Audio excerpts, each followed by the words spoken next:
박사님은 어떤 걸 연구하세요? 네, 일단 저희가 하는 연구는 이제 땅속 지하 1000m에서 암흑물질, 그 중에서도 가장 유력하다고 알려져 있는 윈프라는 입자. 지금 조금 약간 너무 놀라운 단어들이 많이 나와가지고. 네, 지하 1000m요? 네, 맞습니다. 지하 1000m에서 암흑물질을 찾는다고요? 네, 맞습니다. 아니 암흑물질이라는 게 뭔지조차도 모르는데 1km, 지하 1km에서 연구를 하신다. 네. 우리나라에 국가 기밀 같은 게 있잖아요. 예, 국회의사당 밑에 태권브이가 있고. 뭐, 아, 그렇죠. 여의도 밑에 벙커 있고, 네, 뭐 그 여기 밑에 지하도. 벙커 있고. 네. 그런 것처럼 이게 합법적인 겁니까? 공개를 해도 되는 겁니까? 일단 무조건 합법적이고요. 예. 그리고 완전히 공개 시설입니다. 아, 그래 우리가 알아도 되는 겁니까? 네, 비밀리에 뭐 하시는 줄 알고 제가.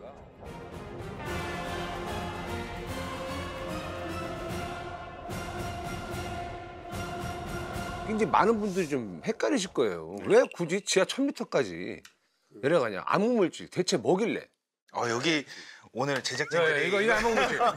암흑물질이요. 네, 그러니까 저도 이제 암흑물질 하면 저한테 이제 물어보신다면 이런 것처럼 아예 새까만 네. 그냥 완전히 진짜 찐 거.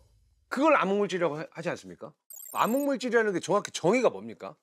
일단 저희가 보통 영어로 다크매터라고 부릅니다. 다크매터? 네, 그래서 이제 이 다크를 보통 이제 깜깜하다, 검다 이렇게 이제 접근하시는데 실제는 그게 아니라 모른다라는 의미입니다.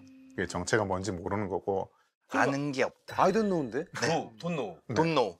그래서 실제로 처음에는 인비지블 매스라고 불렀어요. Invisible mass? 인비지블 보이지 않는. 네. 그래서 뭔지는 모르겠는데 어쨌든 얘가 질량을 가지고 있는 것 같다. 그러니 물질이라고 부르면서 다크매터가 된 거죠. 보이지도 않는데 질량을 가지고 있다는 말이 정말 아리까리한데. 그러면 거꾸로 말하면 질량을 가지고 있는 건 원래 다 보여야 되는 거예요? 그렇죠. 보통은 지금까지 우리가 이제 우주적으로 관측을 했을 때 예. 보통 거대한 질량체, 예를 들면 별이라든지 이런 것들은 핵융합 반응으로 빛을 방출합니다. 아, 그렇죠. 어떤 형태 같은 빛을 방출하게 되는데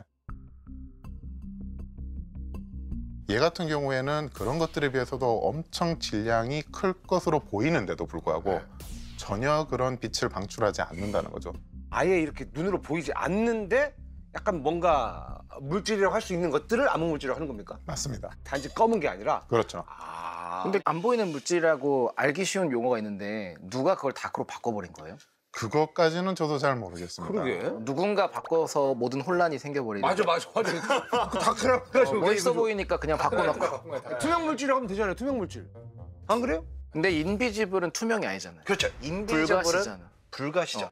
투명한 거랑 안 보이는 거랑 뭐가 달라요? 전 똑같은 것 같은데.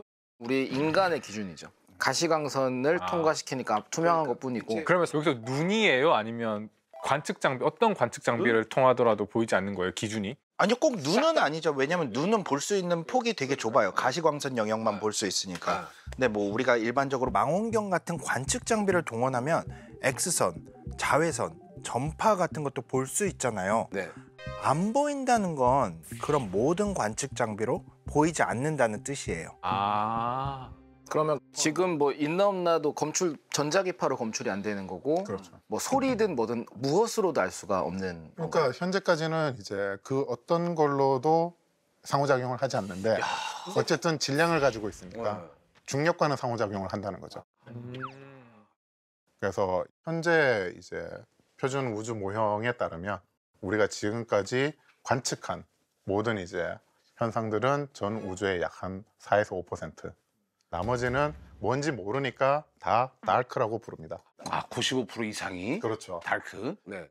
우리가 눈으로 보이고 은하들 얼마나 많아요. 별들도 너무나 많고. 그렇게 보이는 게 고작 4%, 5%가 채 안 돼요. 잠깐만, 그러니까 우리가 다 관측하고 볼 수 있는 저 빛나는 것들이 다 4%밖에 안 된다. 전체. 우주 에너지 밀도의 전체의 4% 정도밖에 안 돼요. 그럼 나머지 96%는 보이지 않는다. 그렇죠. 나머지 96%는 보이지 않는데 보이지 않지만 존재한다. 그렇죠. 다크인데 그 중에서도 이제 중력의 영향을 받는 애들, 이런 애들은 질량을 가지고 있다는 뜻이에요. 그럼 걔가 이제 27%. 나머지는 순수한 에너지 상태. 그 정도로 구성이 되어 있다고 보는 거죠. 27%, 질량 27%. 그러면 암흑물질은 어디에 있습니까? 뭐 전 우주에 일단 퍼져 있다라고 생각을 하셔도 돼요. 아마 지금 여러분들 주위에도 얘가 지나가고 있을 겁니다. 오. 그게 이제 이런 게 제가 좀 약간 당황스러운데 우리 과학자들은 사실 눈에 보이는 것들 그리고 실험에 반드시 등장하는 것들만 믿는 게 과학의 원칙 아니었습니까? 그렇죠. 과학자. 지금 이렇게 말씀하시고 우리 눈에 보이지 않는 이거 이제 신앙으로 가는 거예요. 뭐 그렇게 말할 수도 있죠. 예. 근데 이제 예를 들면 이런 거예요. 저희 5명이 예를 들어서 엘리베이터를 탔어요. 예. 저희는 각자의 몸 체중을 알고 있죠. 그렇죠. 그래서 우리 정도면은 충분히 이 엘리베이터에 한 번에 탑승을 해서 움직일 수 있어요. 근데 탔는데 갑자기 인원 초과래요. 삐거리는 거죠. 그러면 이제 뭔지는 모르겠지만 지금 안 보이는데 이 안에 뭔가 질량체가 허용 무게를 진짜요? 초과할 정도로 뭐가 존재하고 있다는 의미가 되는 거죠. 음. 그래서 실제로 처음 암흑물질도 그런 거의 어떤 일환으로 어. 발견이 됐습니다. 네. 발견이 됐다? 처음에는 천문학적 관측을 통해서 알게 됐어요. 관측으로요. 네, 어. 이제 쯔비키라는 천문학자가 쯔비키? 있었는데 네. 스비키. 그분이 이제 머리털자리 은하단을 관측하다. 머리털 자리. 네.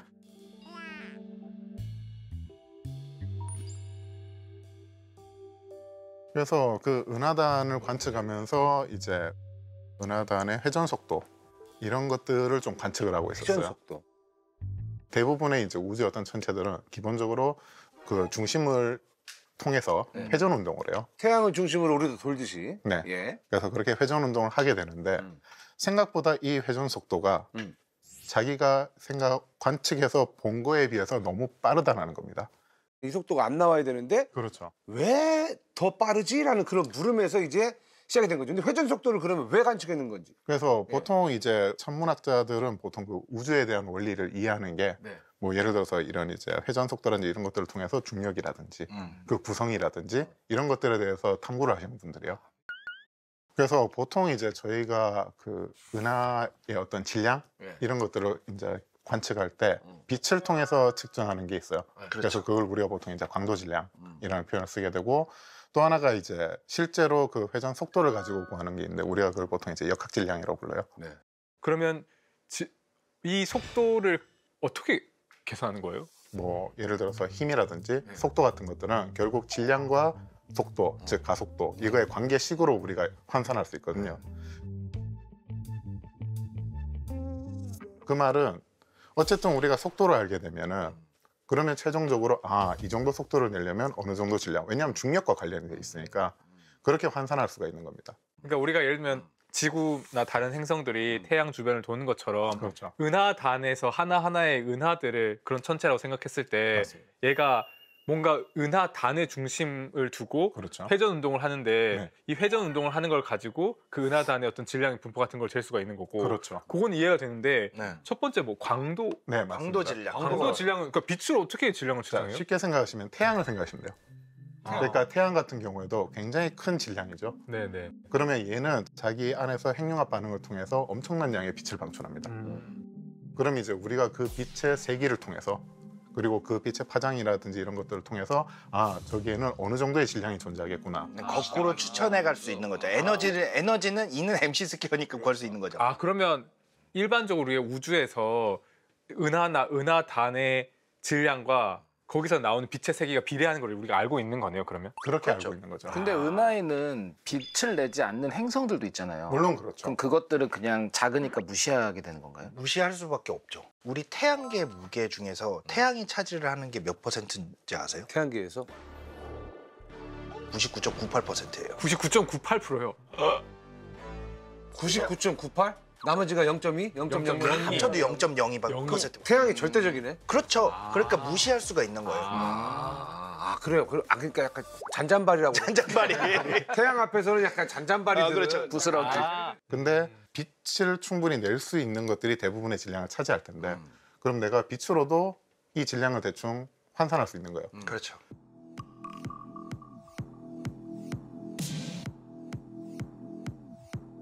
근데 이 둘을 비교를 해봤더니 거의 한 수백 배 차이가 나는 거예요. 이상하다. 즉 빛을 통해서 내가 확인했는 것 그걸로 따졌을 때는 이렇게까지 빠를 수가 없는데 근데 왜 이렇게 빠르지가 된 거죠? 그렇죠. 예를 들면 이런 거예요. 이대호 선수가 그렇게 빠른 야구 선수는 아니잖아요. 근데 도루만 하면은 다 성공을 하고 그 정도로 빠른 거예요. 이대호 선수가. 아, 그 말이 안 되는. 그렇죠. 이거는 질량에 의해서 계산적으로 나올 수가 없어. 우리가 생각하기에는 그러면 근데 어떤 게 더 맞다고 보면 되는 걸까요? 속도로 잰 질량과 빛으로 잰 질량. 보통 이런 경우에는 저라도 아마 역학 질량 쪽으로. 왜 광도 질량하고 역학 질량 중에서 역학 질량이 더 일단 역학 질량이라는 거는 말 그대로 우리는 이미 공식에 의해서 이걸 확실하게 알고 있는 거예요. 그렇죠. 네. 이미 이게 법칙으로서 존재하고 있는 거니까. 그렇다면은 이쪽이 훨씬 더 설득력을 가지게 되는 거죠. 왜냐면은 우주에는 성간 물질 같은 게 되게 많아요. 그리고 빛 성간 같은 것도 막 정확하게 재려고 해도 반사되고 소광되고 흡수돼서 모든 양이 다 우리한테 관측되는 건 아니거든요. 그래서 이 둘을 비교를 해봤는데 수백 배 차이가 난다? 이거는 이제 이해가 안 되는 이상하다. 거죠. 그 방금 말씀하셨던 잔잔바리가 네. 지금 뭔가 엄청 크거나 어. 잔잔바리가 잔잔바리가 아닌 게 되는 거죠. 그래서 이제 지금 뭔가 있다. 뭔가 우리가 파악하지 못한 어떤 그 약간 암흑이라고 하면 약간 미지? 그래서 미지의 물질? 그때 처음 이제 스피키가 썼던 표현이 invisible mass였어요. 그렇죠. Invisible mass.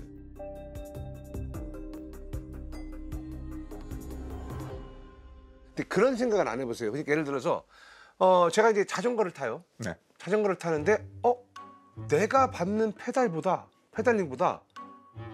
더 빨리 나가는 것 같아요. 네. 알고 보니 뒷바람이야. 그렇죠, 그렇죠. 그 뒷바람이 나를 밀어주니까 내가 오히려 페달링을 살짝만 해도 더 크게 나가요. 맞아요. 지금 말씀하신 게 네. 딱 암흑 물질을 얘기하신 거예요. 그렇죠. 정확하게 그게 그래요? 암흑 물질이. 그 뒷바람. 그 뒷바람을 우리는 암흑물질을 생각해. 그냥 바람이 분다 하니까 그냥 바람 부네 하면서 나는 그냥 꿀꿀꿀 하면서 가는 건데. 그러니까 항 박사님이 아까 들어준 그 이대호 선수의 예시가 좀 약간 헷갈렸던 것 같은 게 거기는 무거우면 느린 것과 연관될 거라고 생각을 할 것 같아요. 네. 그래서 오히려 여기는 뒷바람이 저는 더 맞는 비율 같은 게 그래요? 뒷바람이 결국은 세면 셀수록 즉 그렇죠. 무게가 크면 클수록 맞아요. 걔가 주는 중력 때문에 더 빨리 갈 수 빨리 있다. 움직인다는 거죠. 이게 이대호가 맞는 얘기인 게 뭐냐면 우리가 갖고 있는 그거 맞는 얘기야. 이대호 선수 예시가 맞는 얘기가 인 게 왜냐면은 선입견이 있잖아요. 무거우면 느릴 것이다. 라는 선입견이 있잖아요. 우리도 저 정도 무게로 하면은 이 정도 속도로 돌아야 된다라는 이론값이 있는데 그 값보다 빨리 돈다. 그럼 이걸 두 개를 합칠 수가 있겠네. 무거운 거는 이대호 선수 죄송하지만 무거운 선수는 느리다는 선입견이 있는데 너무 빨리 가는 거는 뒷바람 때문에 빨리 가고 그 뒷바람이 바로 암흑물질의 그렇죠. 어떤 중력이구나. 무언가가 역할을 해준다. 그 무언가 역할을 해주는 거를 찾으려고 하는 게 암흑 물질인 거죠. 과학자들도 이해 못하는 거를 제가 뒷바람이론으로 우리 시청자 여러분들께 암흑물질에 대한 이야기를 해드립니다. 근데 이제 안 보이는 걸 믿으라고 하잖아요, 지금. 안 보이는 게 있다라고 하잖아요. 아니, 안 보이는데 뭘 믿는 거야? 과학의 기본적인 그 원칙과 좀 다른데? 라고 해서 뭐 약간 여러 가지 혼란을 많이 좀 얘기했던 사람들이 좀 있지 않습니까?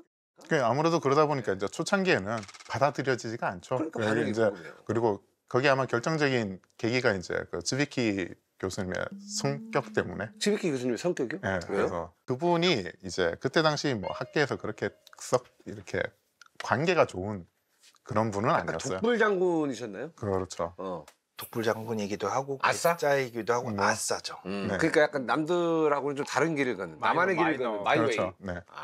그랬구나. 그러다 보니까 이제 처음에는 그게 그렇게 썩 뭐 주류로 받아들여지진 않았어요. 그분이 이제 이게 인비지블 매스가 있을 것이다라고 얘기는 했었는데 했는데 그 사람의 평소 행실을 보면 뭐 주변 사람들한테 신뢰를 받지 못한다. 심지어 허브라고도 사이가 많이 안 좋고 안 좋았어. 나오죠. 결론은 안 좋은 거야. 아니 사이가 좋아야 될 사람들하고 다 적을 지면 어떡해. 다 적이었네. 사방이 다 적이었네요. 그래서 다크 메터로 빠지신 다크 과학자 혹시 그런 거 아니세요? 나한테 그래. 그래서 별명이 외로운 늑대였습니다. 별명은 멋있는데 나쁘지 않을지도. 그러다가 이제 한 1970년대쯤 네. 그 이제 베라 루빈이라는 그 과학자가 베라 루빈? 베라 루빈 천문대 생명체. 그 현민희 박사님. 맞아요. 그 천문대. 네. 네. 베라 루빈 그 베라 루빈이? 네, 그 베라 루빈. 그래서 그 이제 베라 루빈 박사님이 이제 그때 당시 워킹맘이었어요. 워킹맘. 워킹맘. 네, 그래서 워킹맘들이 아무래도 연구에 치중하지 못할 거라는 선입견 때문에 네. 예, 그러다 보니까 이제 주류의 연구 주제를 보통 할당받지 못합니다. 아. 그러면서 이제 약간 사이드 쪽의 연구 주제로 받은 게 이제 안드로메다 은하의 회전. 은하회전. 그러다 보니까 이제 똑같은 현상을 또 보게 된 거예요. 그래서 안드로메다 은하의 회전도 앞서 츠비키가 관측했을 때랑 똑같이 이게 바깥쪽으로 갈수록 원래는 이제 관측된 것보다 조금 더 느리게 가야 되는데 너무 빠르다는 겁니다. 그 회전하는 속도가 원래는 느리게 나와야 되는데 그렇죠. 그 예측보다 훨씬 더 빠르게 나왔다. 그렇죠. 아까 츠비키 때랑 똑같은 거예요. 네. 베라루빈님께서 해결을 했구나 또. 그렇죠. 그분이 그 쯔비키의 제자분인 건 아니에요? 아니에요. 아니요. 그 전혀 독립적으로 상관없습니다. 연구를 했는데 네네, 똑같은 맞습니다. 현상이 쯔비- 관찰됐다. 쯔비키 씨가 연구 발표를 하고 네. 근데 어느 정도 시간이 흘러가지고 베라루빈 박사가 츠비키가 그걸 한 대단한데. 30년대 한 40년 정도 그렇죠. 차이가 한 3, 40년 정도 차이가 나는 거죠. 40년 전에 쯔비키가 얘기했던 게 이제 어떻게 묻혔는데 그렇죠. 이 사람 인성 때문에 네. 묻혀버린 거잖아요. 그렇죠. 아무리 내가 옳은 말을 해도 그렇죠. 주변에서 평판이 안 좋으면 묻히잖아요. 네. 그러다가 베라루빈 40년 후에 베라루빈 네. 그 박사가 그렇죠. 쯔비키의 그 발표에 똑같은 그 점을 발견했다. 그렇죠. 그러면 베라루빈 박사님도 회전 속도가 좀 이상하다. 네. 안드로메다 은하의 그 회전 속도가 좀 이상하다라는 걸 우리 베라루빈 박사님도 이제 안 거잖아요. 그렇죠. 그러면 암흑물질이 있다고 그분도 아예 얘기를 했습니까? 그러니까 이제 접근할 수 있는 방법은 두 가지죠. 음. 그러니까 첫 번째는 뭐냐면 츠비키 박사님하고 똑같이 뭔가 보이지 않는 게 존재하고 보이지 있다. 않는 게 존재한다. 또는 어쩌면은 이제 기존에 우리가 알고 있었던 뉴턴 역학이라든지 이런 것들이 조금 은하라는 거대 규모에서 적용하기에는 적합하지 않은 게 아닌가. 그렇다면은 얘를 조금 어떻게 수정을 한번 해볼까. 수정을 해볼까? 그리고 두 가지로 이제 접근할 수 있는 방법이 있겠죠. 어떤 거죠?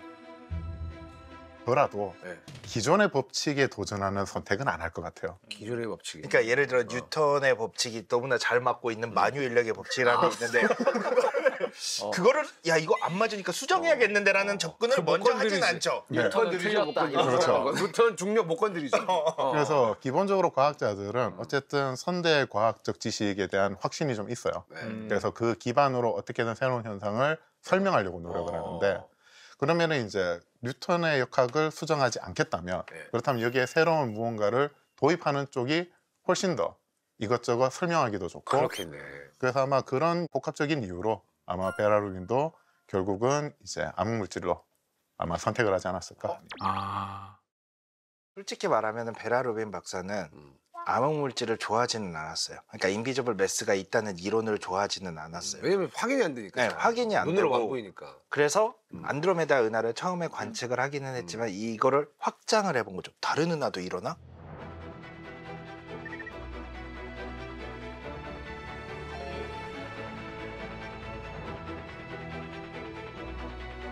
그래서 다른 은하를 측정을 해봤는데 다 그래프가 이렇게 나오는 거죠. 아, 딴 데도? 딴 은하들도 다 이렇게 나오는 거죠. 그래서 이제 초반에는 사람들한테 관심을 못 받다가 결국에는 어떻게 보면 지지를 이제 받게 되는 거지 않습니까? 그렇죠. 이 암흑물질은 너무 사실은 너무나 중요하고 우리가 꼭 짚고 넘어가야 되는 게 천문학자들이 보통 이 암흑물질이 있다고 가정을 해야지만 네. 우리 우주가 생겨 있는 모양을 지금 현재 생겨 있는 모양을 설명할 수가 있어요. 암흑물질이 없으면은 은하가 이렇게 많이 형성되지 못했을 거고 왜냐면 중력이 없으니까. 질량이 있어야 중력이 생기잖아요. 우리 우주의 초기 중력을 암흑물질이 만들어줬다는 거예요. 이런 식으로 먼저 자리를 잡아줘야 암흑물질이 있어야 우리 눈에 보이는 물질들이 여기 와서 모여서 별이라든지 더 크게 뭉치면 은하라든지 은하단이라든지 이런 것들을 만들어내게 되는 거거든요. 그리고 어떻게 보면 이 은하의 어떤 질서 네. 그런 것들도 암흑물질이 어느 정도 포진을 해 있기 때문에 잡아주고 그냥 있는 지금의 이 질서가 계속 유지가 될 수도 있겠다라는 생각도 이제 할 수 있는 거네요. 거죠. 맞아요, 맞습니다. 맞아요. 근데 암흑물질 없으면 지금이랑 좀 다른 형태로 만들어질 수는 없는 거예요? 절대 우주가 이 은하나 행성이 생길 수가 없어요? 아마 지금 우리 우주가 진화하는 속도보다 훨씬 더 느리게 안 느리게. 그렇죠. 아, 지금 뭉치는 우주가 걸 잘 못하게 그렇죠. 돼서 네. 근데 이게 정말 저는 시적이라고 느껴지는 게 암흑 물질이 있기 때문에 물질들이 뭉쳐서 빛을 내는 별이 만들어지는 거네요. 그렇죠. 그렇죠. 맞아요. 맞습니다. 이렇게 아름다운 은하와 천체들이 만들어졌는데 이렇게 뭉쳐서 만들어야 되는데 우리가 알고 있는 물질들의 의한 중력만으로는 뭉칠 수가 없어. 그렇죠. 맞습니다. 결국은 암흑 물질이 있어야지 이 세계 우주의 질서를 이해할 수가 있어라고 맞아요. 하는. 그렇죠. 이거 너무 시적이지 않아요? 미국의 리사 랜들이라는 천문학자가 리사 있는데, 이 사람이 뭐를 주장을 했냐면은 공룡이 멸종한 거는 암흑 물질 때문이다라는 얘기를 한 적이 있어요. 잠깐만, 그럼 암흑 물질이 약간 개입이 좀 빠진 건가? 네? 그게 뭐예요? 아니라 뭐 때문에? 암흑 물질이 우리 중력을 더 강하게 만든다고 그랬잖아요. 그래서 저 멀리 있는 소행성들을 끌어왔다. 우리 지구에 끌어들여서 지구에 소행성이 떨어지면서 공룡이 멸종했다. 그 너무나 유명한 책도 쓰셨어요.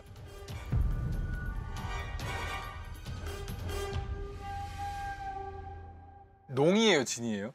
반농 반진이죠. 아무 데나 다 갖다 붙여도 되는 거 아니에요, 사실? 그렇긴 하지. 이러다가 암흑 물질 음모론도 나오겠어. 언젠가 암흑 물질이 근데 암흑 물질- 우리 곁을 떠나는 순간 우리는 멸망이다. 암흑물질 음모론이 나와도 반박을 할 수가 없는 맞아요. 게 아, 그래요? 네, 저희도 그거에 대해서 그렇게까지 상세하게 알지는 않아요. 그러다 보니까 이제 예를 들어서 그런 음모를 만들었다.